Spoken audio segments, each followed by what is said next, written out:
Good afternoon all student. आज हम learning theory के बारे में थोड़ी सी जानकारी प्राप्त करेंगे। लर्निंग थ्योरी यानी अधिगम का सिद्धांत। अधिगम के सिद्धांत के अंतर्गत जो है वो हम लोगों को बिहेवियरिस्टिक थ्योरी पढ़नी है, जिसमें कि पेवलोव और स्किनर दो का जो सिद्धांत आता है वो बिहेवियरिस्टिक थ्योरी के अंतर्गत आता है। तो हम जानेंगे कि पेवलोव, जिनको IV पेवलोव भी हम के नाम से भी हम जानते हैं, और इनका पूरा नाम था इवान पेट्रोविच पावलोव। ये एक रूसी शरीर वैज्ञानिक थे। इन्होंने पाचन क्रिया के दैहिक का विशेष रूप से अध्ययन किया था और इसी के लिए इनको 1904 ईस्वी में जो है वो नोबेल पुरस्कार भी मिला था। इनका जन्म 26 सितंबर को जो है वो 1849 को रूस में हुआ था और मृत्यु जो है वो 27 फरवरी 1936 मॉस्को रूस में ही हुई थी। तो पेवलोव का जो अनुबंध का सिद्धांत है, इसके अनुसार इन्हें अनुबंध के सिद्धांत का जनक भी कहा जाता है। और पेवलोव चूँकि मनोवैज्ञानिक के साथ साथ क्या थे, एक डॉक्टर भी थे, यानी चिकित्सक भी थे। पेवलोव ने अपना प्रयोग किस पर किया था? एक कुत्ते पर किया था। पेवलोव ने अपना प्रयोग एक कुत्ते पर किया था और उसके लार को एकत्रीकरण करके जो है अपने सिद्धांत का प्रतिपादन किया था, जिसे हम लोग क्लासिकल कंडीशनिंग की व्याख्या हम इस प्रकार से कर सकते हैं। और इनके सिद्धांत को क्लासिकल कंडीशनिंग थ्योरी भी कहा जाता है। सबसे पहले तो है इनकी क्लासिकल कंडीशनिंग थ्योरी को जो है हम लोग 4 संप्रत्यय में बांटते हैं। 4 संप्रत्यय में बांटते हैं मतलब कि पहला जो है वो UCS, ये शॉर्ट फॉर्म है जिसका पूरा नाम है अनकंडीशनड स्टिमुलस, जिसे अनुबंधित उद्दीपक यानी कि स्वाभाविक उद्दीपक कहते हैं। तो इन्होंने स्वाभाविक उद्दीपक की जगह में जो है वो भोजन को रखा था। यहाँ पर है भोजन इनका UCS। देन वो दूसरे नंबर पे आता है UCR, अनकंडीशनड रिस्पॉन्स, यानी अनुबंधित अनुक्रिया।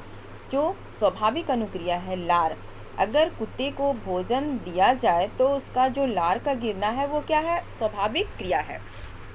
अब हम आते हैं CS यानी कंडीशन स्टिमुलस, यानी अनुबंधित उद्दीपक। ये यहाँ पे क्या है? अस्वाभाविक है। तो अस्वाभाविक उद्दीपक में यहाँ पे बेल को रखा गया है, यानी घंटी को रखा गया है। और CR यानी कंडीशन रिस्पॉन्स की जगह में जो है, यानी अस्वाभाविक अनुक्रिया की जगह में है यहाँ पे लार का गिरना। तो इन्हीं 4 संप्रत्ययों पर जो है इनका ये प्रयोग आधारित है।